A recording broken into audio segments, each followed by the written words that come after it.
Existem situações que você aprende a normalizar, porque normalizar é a única forma de continuar funcionando. Você acorda de manhã, sabe o que vai encontrar quando chegar ao trabalho, e de alguma forma encontra dentro de você o que precisa para atravessar aquele dia e chegar no outro. Faz isso durante uma semana, depois durante um mês, e então, quando você para e conta, descobriu que fez isso durante 4 anos. 4 anos de uma quinta-feira que se repetia toda semana, com uma consistência que eu aprendi a reconhecer no nó que formava no meu estômago desde a quarta-feira à noite, porque era sempre quinta-feira que ela aparecia. E toda quinta-feira, sem exceção, eu saía do trabalho menor do que havia entrado. Mas quando a situação finalmente terminou, quando ela foi afastada, e eu deveria estar sentindo alívio, o que eu descobri sobre o motivo real por trás de 4 anos de humilhação foi algo que eu não estava preparada para encontrar. E foi essa descoberta, não as humilhações em si, que fez o meu mundo desmoronar de uma forma que levou muito mais tempo para reconstruir. Meu nome é Vanessa. Trabalho na área de desenvolvimento de produtos de uma empresa de tecnologia há quase 6 anos. Entrei como especialista, assumi responsabilidades que cresceram com o tempo, e nos primeiros 2 anos construí dentro daquele lugar algo que eu descreveria como pertencimento real. Conhecia as pessoas, entendia os processos, havia contribuído para lançamentos que haviam funcionado e para decisões que haviam evitado problemas que ninguém viu vindo exceto eu. Era o tipo de profissional que a empresa precisava e que eu havia me tornado por escolha, não por acidente. O meu chefe, o Alexandre, era um homem que eu respeitava genuinamente. Tinha uma forma de pensar sobre produtos que era ao mesmo tempo criativa e rigorosa, o tipo de combinação que é rara e que quando você encontra faz você querer trabalhar perto daquela pessoa porque você sabe que vai aprender algo. Era exigente, às vezes impaciente, mas era justo no sentido mais fundamental da palavra. Reconhecia o trabalho bem feito sem precisar ser pressionado a isso, e quando havia um erro, discutia o erro sem atacar a pessoa que o havia cometido. A Silvana, esposa do Alexandre, eu conheci num evento de confraternização de fim de ano no meu 2º mês de empresa. Era uma mulher bonita, com um jeito expansivo de ocupar o espaço ao redor que eu havia encontrado simpático naquele primeiro contato.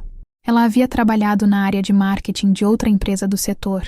Sabia conversar sobre tendências de mercado, com uma fluência que dizia que havia sido muito boa no que fazia. E havia na relação entre ela e o Alexandre aquela cumplicidade fácil de 2 pessoas que constroem algo juntas há tempo suficiente para que a construção já não exija esforço. Não havia nada que me fizesse prever o que começaria 2 anos depois. No início do 3º ano, o Alexandre passou por um período de estresse intenso relacionado a uma rodada de investimentos que a empresa estava negociando. Era um período em que eu trabalhava mais horas do que o habitual, em que o ritmo de todo o time havia acelerado, em que havia uma pressão difusa que todo mundo sentia, mas que ninguém verbalizava, porque não havia espaço para isso. Foi nesse contexto que a Silvana apareceu no escritório pela primeira vez. Ela veio numa quinta-feira. Disse que estava passando para almoçar com o Alexandre. Ficou cerca de 2 horas, e quando passou pela minha mesa ao sair, me cumprimentou com o mesmo sorriso simpático do evento de confraternização. Não pensei nada a respeito. Na quinta-feira seguinte, ela voltou. Dessa vez sem o Alexandre, que estava numa reunião que durou a tarde inteira. Ela ficou na sala de espera por um tempo, depois foi à sala dele, ficou mais 1 hora, e saiu sem passar pela minha mesa. Na 3ª quinta-feira, chegou com uma pasta e foi direto à sala dele sem passar pela recepção. Havia algo nessa progressão que eu havia notado, mas que ainda não tinha interpretado como padrão. Na 4ª quinta-feira, o padrão se revelou. Ela entrou, passou pela minha mesa, parou, e com o mesmo tom leve que se usa para comentar o tempo, disse que havia notado que o relatório de acompanhamento de produto que havia saído na semana anterior tinha algumas imprecisões que alguém com mais experiência provavelmente teria evitado. Sorriu e continuou caminhando em direção à sala do Alexandre. Fiquei olhando para a minha tela por 1 segundo sem entender completamente o que havia acabado de acontecer. Aquele relatório havia sido revisado pelo Alexandre e aprovado sem nenhuma ressalva. Não havia imprecisões. E mesmo que houvesse, a Silvana não tinha papel nenhum na empresa que justificasse qualquer comentário sobre o meu trabalho. Mas eu havia ficado calada. E o silêncio, descobri com o tempo, foi interpretado como permissão para continuar. As quinta-feiras seguintes foram uma escalada que aconteceu devagar o suficiente para que cada degrau parecesse pequeno e rápido o suficiente para que, quando olhei para trás, a distância percorrida fosse vertiginosa. Comentários sobre a qualidade do meu trabalho. Perguntas sobre a minha formação feitas de um jeito que tornava qualquer resposta insatisfatória antes mesmo de ser dada. Uma vez, na frente de 2 colegas que esperavam na sala de reuniões, ela disse que havia empresas do setor que não podiam se dar ao luxo de manter profissionais que cresciam mais devagar do que o mercado exigia. Olhou para mim enquanto dizia. Depois entrou na sala do Alexandre como se nada houvesse acontecido. Eu ficava olhando para o ponto onde ela havia estado e construindo dentro de mim aquela cápsula de contenção que aprendi a construir ao longo das semanas. A cápsula que me permitia absorver o que havia sido dito, não deixar que aparecesse no rosto nem no trabalho, e continuar o dia como se a quinta-feira fosse um dia comum. Durante 4 anos eu construí essa cápsula toda semana, e toda semana ela ficava um pouco mais pesada de carregar. O Alexandre sabia que algo estava acontecendo. Eu via isso na forma como ele às vezes chegava depois de uma das visitas dela com um semblante diferente do que tinha quando entrou. Mas ele não dizia nada diretamente, e eu também não dizia, porque havia na situação toda uma camada de complexidade que eu não queria tocar. Ele era o meu chefe, ela era a esposa dele, e havia algo naquela dinâmica que me dizia que qualquer coisa que eu dissesse seria recebida dentro de um contexto que eu não controlava. Então eu ficava calada, e documentava. Comecei o caderno no 10º mês de quinta-feiras, quando percebi que o que estava acontecendo tinha uma consistência que merecia registro. Data, o que havia sido dito, quem estava presente. Uma linha por episódio, às vezes 2. Ao longo de 4 anos, aquele caderno ficou espesso de uma forma que eu não havia previsto quando escrevi a primeira entrada.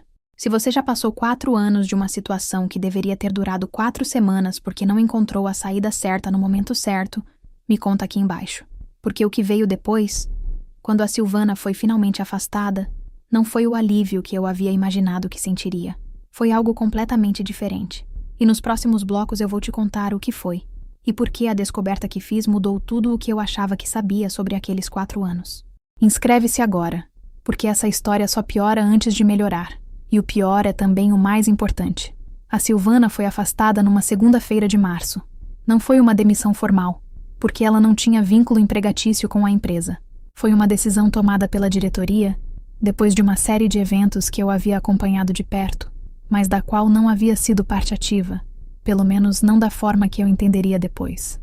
O que havia acontecido era o seguinte: a empresa havia passado por uma auditoria interna de processos que havia sido convocada pelos investidores como parte de uma revisão de governança. Essa auditoria havia identificado um padrão de acesso informal a informações estratégicas por parte de uma pessoa sem vínculo formal com a empresa.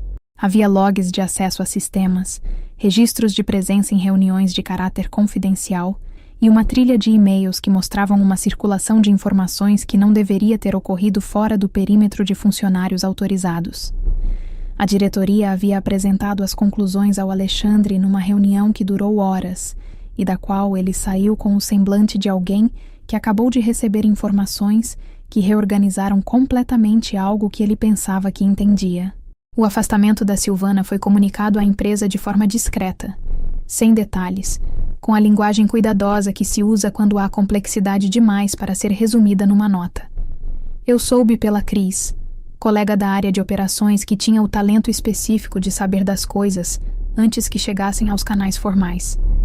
Ela me mandou uma mensagem na segunda-feira de manhã, dizendo que havia algo acontecendo envolvendo a Silvana e que eu deveria saber. Quando cheguei ao escritório e vi o semblante do Alexandre, entendi que a mensagem da Cris havia subestimado a dimensão do que estava acontecendo. Durante aquela semana, o escritório tinha aquela atmosfera específica dos ambientes depois de uma mudança grande que ninguém está discutindo diretamente, mas que todo mundo está sentindo. As conversas tinham um cuidado a mais. Os olhares cruzados nos corredores duravam 1 segundo a mais do que o habitual. E havia em mim, por baixo de tudo, um alívio que eu havia esperado sentir por 4 anos e que finalmente havia chegado, mas que vinha misturado com algo que eu não conseguia nomear ainda. Na quarta-feira daquela semana, o Alexandre me chamou à sua sala. Eu havia sido chamada à sala dele centenas de vezes ao longo de 6 anos. Para revisar projetos, para discutir estratégias, para resolver problemas que precisavam de uma decisão rápida e que ele sabia que eu tinha o contexto para ajudar a resolver. Havia uma linguagem específica nessas convocações que eu havia aprendido a ler ao longo do tempo. A diferença entre o "pode vir aqui um segundo", de quem quer discutir algo rápido, e o "quando você tiver um momento, preciso que você venha", de quem tem algo mais pesado na mão. Aquela convocação havia sido do segundo tipo. E havia um terceiro elemento que eu não havia encontrado antes. Ele havia dito o meu nome inteiro, Vanessa, não Van como era o habitual. Quando as pessoas usam o nome inteiro, é porque estão colocando um cuidado especial em algo que estão prestes a dizer. Eu havia notado isso em outros contextos ao longo da vida, com professores, com a minha mãe, com gestores anteriores, e havia aprendido que quando o nome inteiro aparece dessa forma, o que vem a seguir vai exigir atenção que vai além do automático. Entrei na sala com esse aviso instalado antes mesmo de ouvir a primeira frase. Era um gesto comum, parte da rotina de trabalho, e eu havia aprendido a ler os diferentes tipos de convocação pelo tom, pelo semblante, pelo horário do dia. Aquela era diferente de qualquer uma que eu havia recebido antes. Havia nele uma contenção que não era profissional, era pessoal, do tipo que as pessoas têm quando estão prestes a ter uma conversa que lhes custa algo real. Fechou a porta. Ficou em pé por um momento, o que era incomum, e então sentou na cadeira à minha frente em vez de do outro lado da mesa, o que era mais incomum ainda. E disse que havia coisas que ele precisava me contar, coisas que ele havia descoberto no processo da auditoria e que me diziam respeito diretamente, e que ele queria que eu ouvisse dele antes que chegassem até mim por outros caminhos. Disse que estava ouvindo. Ele começou pelo começo, que era um lugar que eu não havia previsto. Disse que no início do 3º ano de empresa, havia passado por um período pessoal muito difícil, que havia tomado algumas decisões naquele período que, olhando de trás, havia gerenciado de forma inadequada, que a Silvana havia ficado sabendo de algo que ele havia feito e que, ao invés de enfrentarem aquilo diretamente entre os dois, havia se instalado entre eles uma dinâmica que ele havia deixado crescer por tempo demais sem agir. Fiz a conta mentalmente enquanto ele falava. O início do 3º ano era exatamente quando a Silvana havia começado a aparecer toda quinta-feira. Havia uma conexão ali que eu estava começando a ver, mas que ainda não estava completamente montada. Continuei ouvindo. Ele disse que a Silvana havia começado a vir ao escritório como forma de exercer um controle, que ela sentia que havia perdido em outro aspecto da vida deles. Que as visitas semanais haviam começado como uma forma de verificação e haviam evoluído para algo diferente ao longo do tempo. Que ele havia sabido, desde cedo, que ela havia criado um padrão de comportamento em relação a alguns membros da equipe e que havia preferido não confrontar aquela situação diretamente, porque confrontá-la significaria ter que confrontar também outras coisas que ele não estava pronto para confrontar. Parei de respirar por um segundo. Disse: "Você sabia o que ela estava fazendo?" Não era pergunta. Era a frase de alguém que acabou de ver uma peça se encaixar num lugar que muda o significado do quadro inteiro. Ele ficou em silêncio por um momento. E então disse sim. Aquele sim ficou na sala de uma forma que eu senti fisicamente antes de sentir emocionalmente. Não era um sim dito com indiferença ou com a frieza de alguém que estava fazendo uma confissão calculada. Era um sim que carregava o peso de quem havia passado muito tempo carregando algo que agora havia chegado ao único ponto de chegada possível, a verdade dita em voz alta para a pessoa que havia sido afetada por ela. Mas dito ou não, aquele sim representava 4 anos em que ele havia sabido. 4 anos em que toda quinta-feira eu havia chegado ao trabalho com um nó no estômago. Havia construído a cápsula. Havia documentado o episódio no caderno. Havia ido para casa exausta de um esforço que não era do trabalho, mas que consumia tanto quanto o trabalho. 4 anos em que eu havia acreditado que estava atravessando aquilo sozinha, porque ninguém que tivesse poder para encerrar havia sido informado o suficiente para agir. Ele havia sido informado. Ele havia escolhido. E o que veio depois, o que eu precisei processar nos dias e nas semanas seguintes, foi o que fez o meu mundo desmoronar de uma forma que a Silvana, em 4 anos de quintas-feiras, nunca havia conseguido fazer. Saí da sala do Alexandre com o passo controlado de quem está usando toda a sua concentração para fazer uma coisa simples que o corpo sabe fazer sozinho. Fui até a minha mesa. Peguei a bolsa. Disse a Cris que precisava sair mais cedo e que ela me mandasse mensagem se surgisse qualquer urgência. Ela me olhou por um segundo, com aquela percepção que ela tinha das pessoas, e disse apenas: vai, eu cuido. Fui ao carro, sentei, e fiquei ali por um tempo que eu não seria capaz de quantificar, olhando para o painel sem ver nada, processando aquele sim de uma forma que meu cérebro estava tentando fazer, mas que encontrava resistência em cada direção que tentava seguir. 4 anos. Toda quinta-feira. O nó no estômago na quarta-feira à noite. A cápsula que eu havia aprendido a construir para atravessar cada semana. O caderno que havia ficado espesso com o peso de cada episódio documentado. Tudo isso eu havia carregado acreditando que era uma situação que acontecia a mim sem que houvesse ninguém dentro daquele escritório que pudesse fazer alguma coisa a respeito. Acreditando que o Alexandre não sabia, ou que sabia apenas vagamente, ou que teria agido se soubesse com clareza. Ele sabia. Havia sabido desde cedo. E havia escolhido não agir porque agir significava abrir uma outra caixa que ele não queria abrir. O que eu havia carregado por 4 anos não era apenas o comportamento da Silvana. Era também a omissão de alguém em quem eu havia depositado confiança profissional genuína. E essa parte, a parte da omissão, era de uma natureza diferente das quintas-feiras. Era mais funda e chegava a um lugar diferente. Liguei para minha irmã Beatriz naquela tarde. Ela atendeu no segundo toque, como sempre faz quando vê o meu número no horário de trabalho, porque aprendeu que se eu ligo durante o expediente é porque algo aconteceu. Contei tudo. Ela ouviu sem interromper, que é o que ela faz quando entende que eu preciso mais de espaço para organizar o que estou sentindo do que de resposta imediata. Quando terminei, ficou em silêncio por um segundo, e então disse: você precisa de um tempo antes de decidir qualquer coisa. Era o conselho mais simples e mais correto que alguém poderia dar naquele momento. Passei o dia seguinte em casa. Não por doença, não por incapacidade de funcionar, mas pela clareza de que às vezes o melhor trabalho que você pode fazer é não trabalhar e deixar que as coisas se assentem.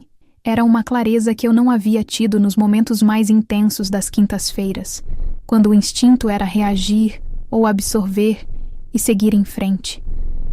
Aquela clareza havia chegado agora, quando havia espaço para ela, porque o que eu havia recebido na quarta-feira não era mais uma quinta-feira que eu precisava atravessar. Era uma informação que mudava a natureza de tudo que havia acontecido antes e que exigia um tipo de processamento diferente do que eu havia feito ao longo de 4 anos. Acordei cedo, fiz café, me sentei na mesa da cozinha com o caderno que havia carregado por 4 anos e comecei a ler da primeira entrada até a última.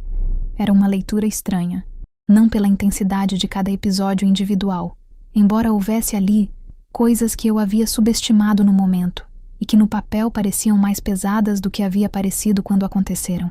Era estranha pela perspectiva que a distância dava, porque lendo do começo ao fim, com 4 anos de distância da primeira entrada, o padrão estava ali de uma forma que não era possível não ver.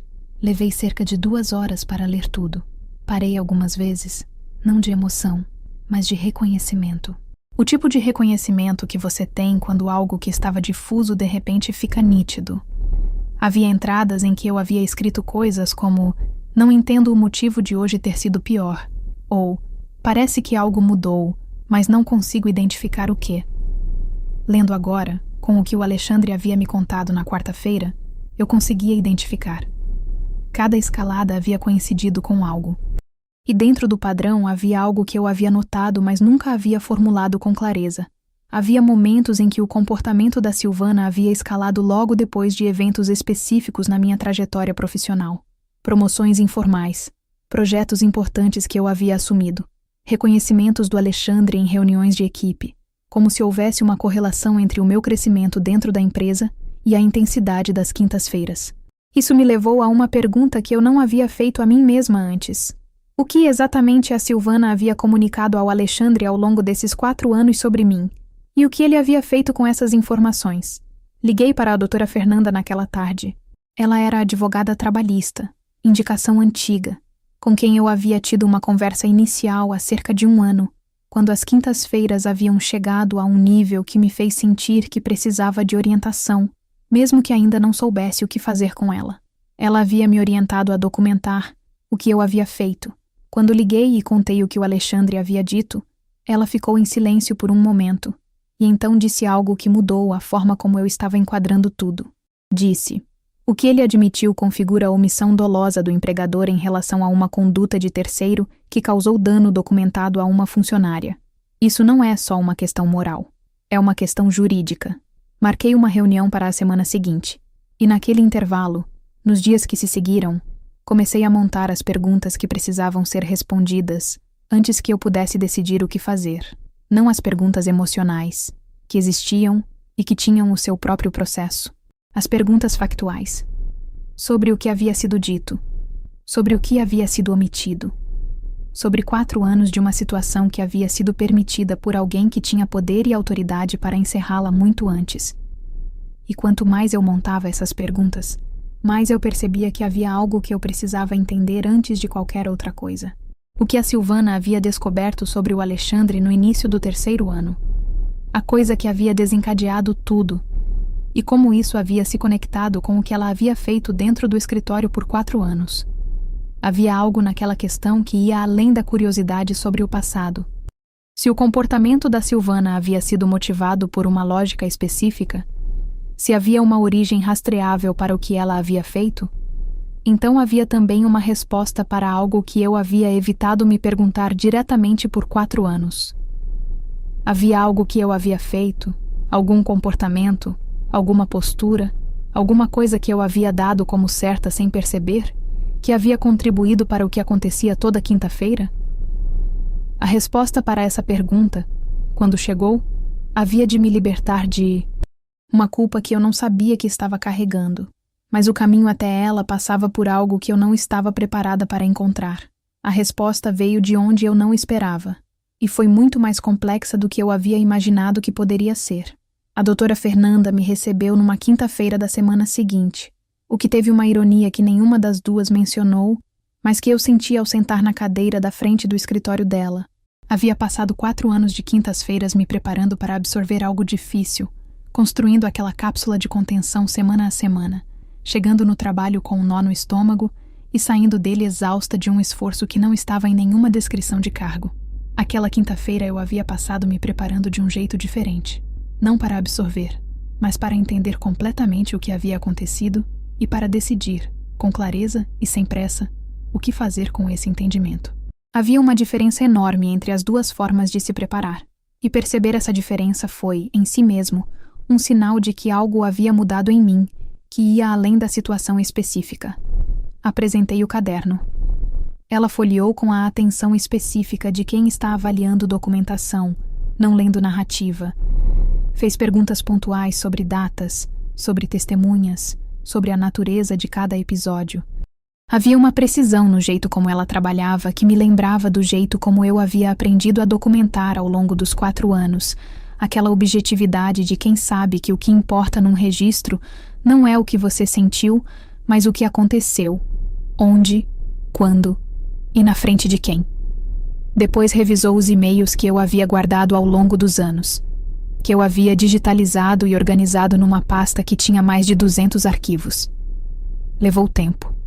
Eu esperai em silêncio, olhando pela janela do escritório dela para a rua lá embaixo, onde a vida seguia no ritmo normal de uma manhã de quinta-feira qualquer. E então, ela ficou em silêncio por um momento antes de dizer que o que eu tinha era sólido. Mas o que ela disse a seguir foi o que mudou a natureza da conversa. Ela havia pesquisado o histórico da empresa antes da nossa reunião, o que era parte do que ela fazia para entender o contexto de um caso antes de avaliá-lo. E havia encontrado algo que ela queria que eu visse. Era um registro de uma ação trabalhista anterior, movida contra a mesma empresa por uma funcionária que havia saído 3 anos antes, no período exato em que eu havia entrado. A ação havia sido encerrada em acordo extrajudicial com cláusula de confidencialidade, o que significava que os detalhes não eram públicos. Mas o nome da advogada que havia representado aquela funcionária era um nome que a doutora Fernanda conhecia profissionalmente, e ela havia ligado na tarde anterior. O que aquela advogada havia contado, dentro do que a confidencialidade permitia, era o suficiente para que a doutora Fernanda pudesse me dizer que havia um padrão anterior ao meu caso, que eu não havia sido a primeira. Fiquei em silêncio por um momento que foi longo.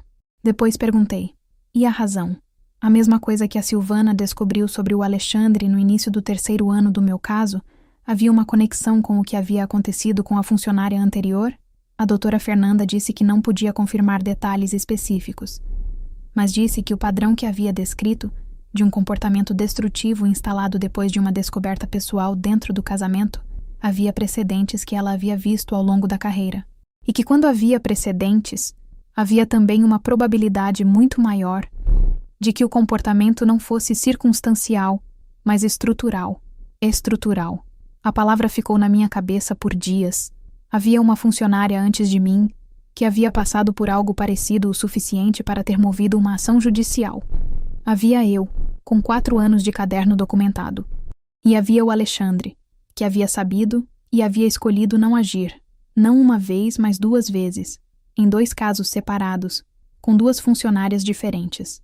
Aquilo não era omissão acidental. Era um padrão de conduta do empregador que havia permitido, de forma repetida, que uma terceira pessoa causasse dano a funcionárias dentro do ambiente de trabalho. E padrão, como eu havia aprendido com os números do caderno ao longo de 4 anos, é muito mais difícil de contestar do que incidente isolado. A doutora Fernanda me orientou sobre os caminhos possíveis. Havia a opção de uma notificação extrajudicial solicitando reconhecimento formal dos danos e indenização negociada.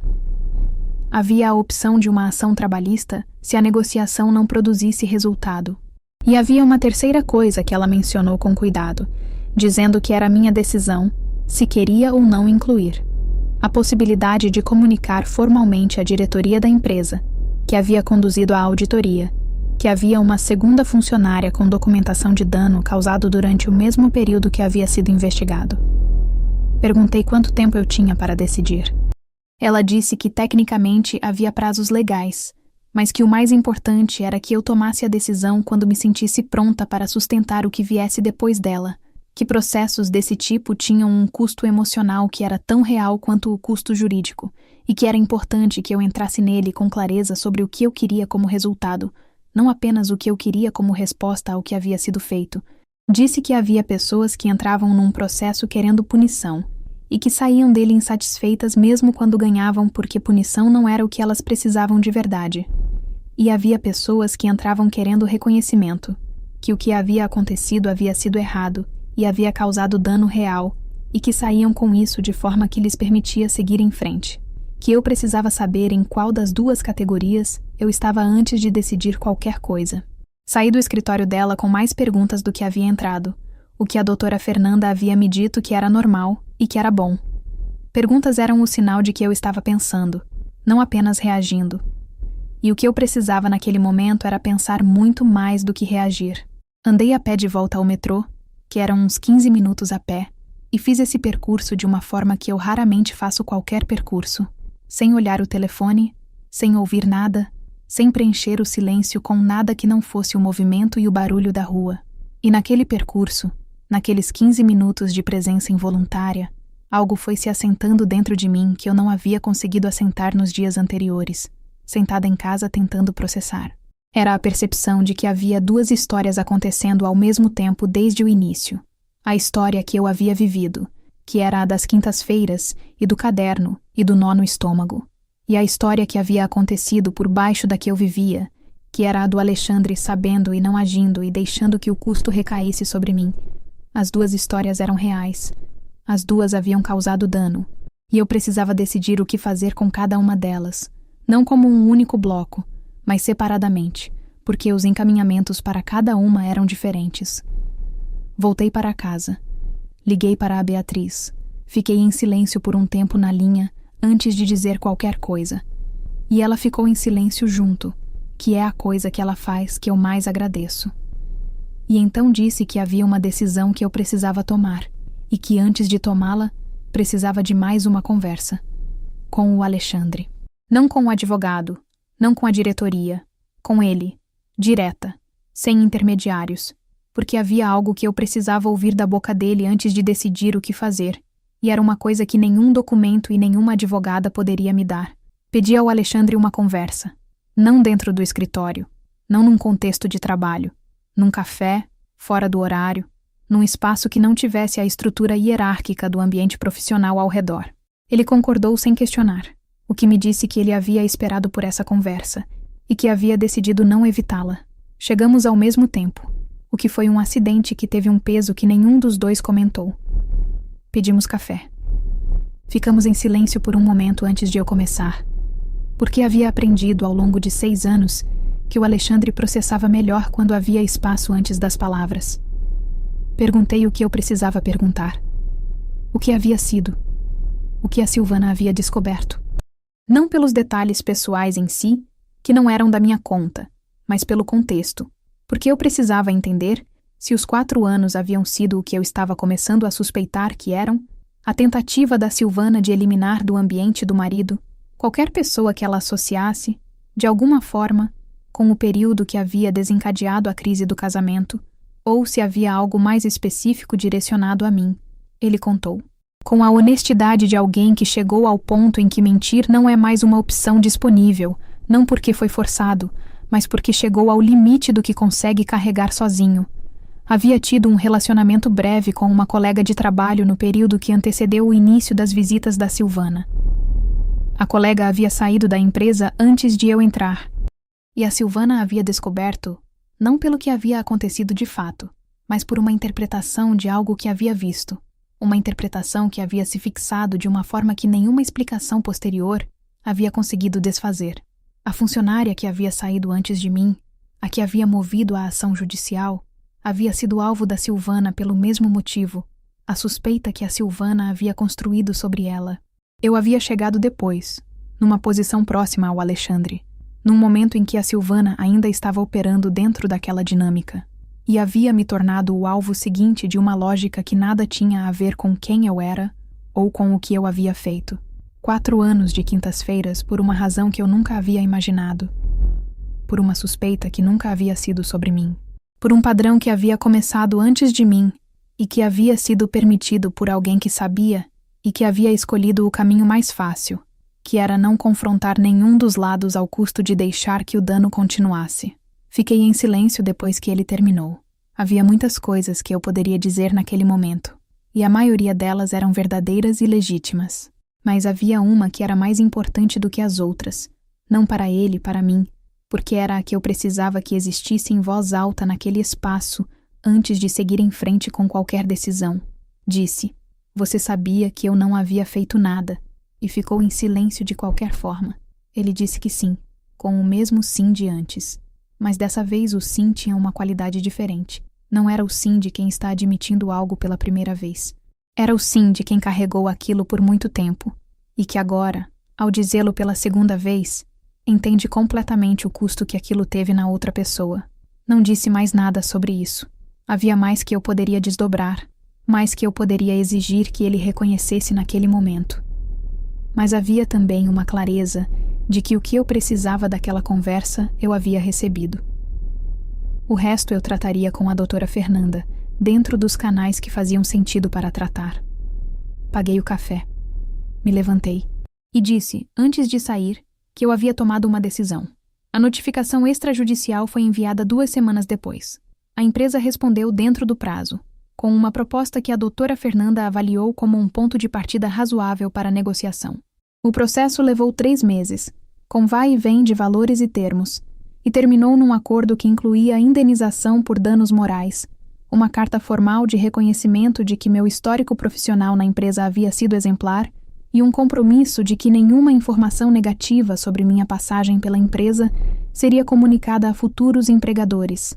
Também incluía algo que eu havia pedido pessoalmente e que a doutora Fernanda havia considerado incomum, mas havia incluído assim mesmo, um protocolo formal de gestão de acesso de pessoas externas ao ambiente de trabalho, a ser implementado pela empresa dentro de 90 dias.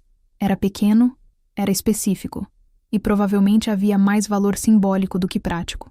Mas havia uma funcionária antes de mim que havia saído sem que nada mudasse, e eu não queria que houvesse uma depois de mim nas mesmas condições. Saí da empresa 2 meses depois do acordo, não porque fosse obrigada, mas porque havia chegado num ponto em que continuar ali exigiria reconstruir algo sobre bases que haviam mudado de forma que eu não sabia se eram reconstruíveis.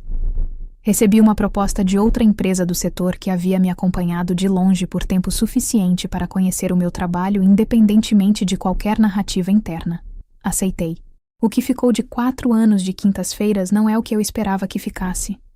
Não é raiva, embora a raiva tenha existido e tenha sido legítima em cada momento em que existiu. Não é mágoa, embora a mágoa do sim do Alexandre tenha sido a parte mais difícil de atravessar.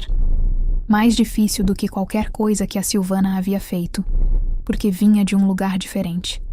O que ficou é uma clareza sobre o que eu tolero e o que não tolero, sobre o que é normal e o que foi normalizado sem ser normal, sobre a diferença entre as duas coisas que eu agora reconheço muito antes de chegar ao ponto em que ela importa. Ficou também o caderno. Aquele caderno espesso de 4 anos que começou como um reflexo de autopreservação e que se tornou a base de tudo que veio depois. Guardo ele não como lembrança do que aconteceu, mas como evidência do que aprendi, que registrar a sua realidade é um ato de respeito por você mesma, que a sua percepção das coisas é válida antes de qualquer validação externa, e que existe uma diferença enorme entre carregar algo em silêncio e carregar algo documentado. Porque o segundo, quando chega a hora, tem peso e forma e pode ser usado. Se você chegou até aqui, obrigada por ficar com essa história até o fim. Ela foi difícil de contar não pelo que aconteceu, mas pelo que revelou sobre o quanto a gente pode normalizar quando não tem a clareza de que algo errado está acontecendo. Se alguma parte disso tocou em algo que você está vivendo agora, ou que viveu, eu quero ouvir nos comentários. Não porque tenha todas as respostas, mas porque cada pessoa que conta a sua versão ajuda alguém que ainda está no meio da dela a reconhecer o que está vivendo pelo que é. Inscreve-se para não perder os próximos relatos. Deixa o like se essa história valeu o seu tempo. E compartilha com alguém que precisa ouvir que normalizar não é o mesmo que aceitar. E que entre as duas coisas existe um espaço onde a mudança começa.